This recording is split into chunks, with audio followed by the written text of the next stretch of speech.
found out early on that if you can whittle things down to just one thing, you become unstoppable. Unfortunately, people resist whittling things down to one thing because it's really hard to decide what that one thing is. People have a very easy time telling you what their top 3 or their top 5 things are, because hopefully the right ones are in there, somewhere. But sort of painting the waterfront, I can't tell you how many board meetings I've been in where a CEO would put, PowerPoint slide up, and it's like one bullet after another. These are all the things that are our priorities. And you just know that, you're going to be a mile wide and an inch deep. You're going to be swimming in glue, moving like molasses. I mean, the energy is leaving my body already just watching, a long list of priorities.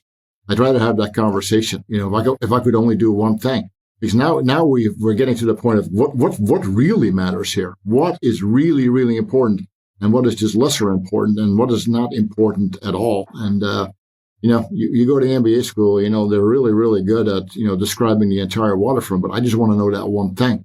And it's such a hard conversation, and it's a high risk conversation because you could be wrong. Well, that's exactly the point, that you could be wrong.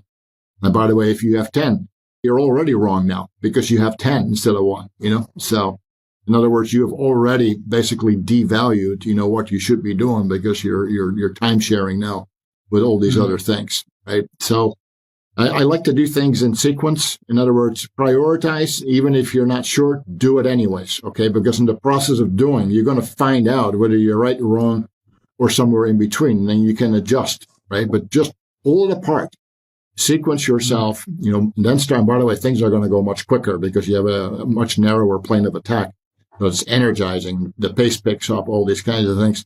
And you will figure out whether you were right or wrong, because as you're progressing, you're going to find out, whether this was a good call or a bad call.